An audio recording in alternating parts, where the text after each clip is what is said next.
আমি ইদ্রিস ভাই। এই যে বইটা দেখেন, বইটা আজকে থেকে শুরু করে 100 বছর আগের বই। এই বইয়ের দ্বারাই আমি বেশিরভাগ কাজ করি। আপনার এই বইটাকে যদি কাল বিশ্বাস করে থাকেন, 100% গ্যারান্টি আপনার কাজের রেজাল্ট আসবে। দেখেন, এই 100 বছর বই আগের বই কিরকম একটা নকশা দেখেন। এটা হলো স্বামী স্ত্রীর বিচ্ছেদের কাজ। স্বামী স্ত্রীর বিচ্ছেদটা আপনারা কিভাবে করবেন, এই যে বইয়ের ভিতরে দেখেন, এই যে নকশাটা ভালোভাবে খেয়াল করেন। এই নকশাটা জাফরান এবং মেসাকের কালি দ্বারাই আপনারা অঙ্কন করবেন। কইরে সাইরা আপনার স্বামীর নাম এবং আপনার নাম লেইকে সাইরা মাঝখানে বিচ্ছেদ লিখবেন।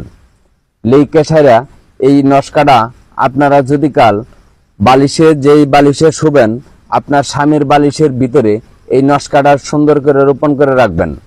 ইনশাল্লাহ আমি আশা করি যে 2, 4, 5 দিন, 5 দিনের উপরে লাগবে না। এই কাজের মেয়াদ হচ্ছে 5 দিন। 5 দিনের ভিতরে আপনার স্বামী আপনাকে ডিভোর্স দেওয়ার জন্য পাগল হয়ে যাবে। তার শরীরের ভিতরে জ্বালা পোড়া করবে, যে পর্যন্ত আপনাকে ডিভোর্স না দিবে। আপনার ভালো কথাও তার কাছে তিতা লাগবে। ইনশাল্লাহ আমি ইদ্রিস ভাই 100% গ্যারান্টি যুক্ত আমল, 100% আপনার স্বামী 5 দিনের ভিতরে আপনাকে ডিভোর্স দিব।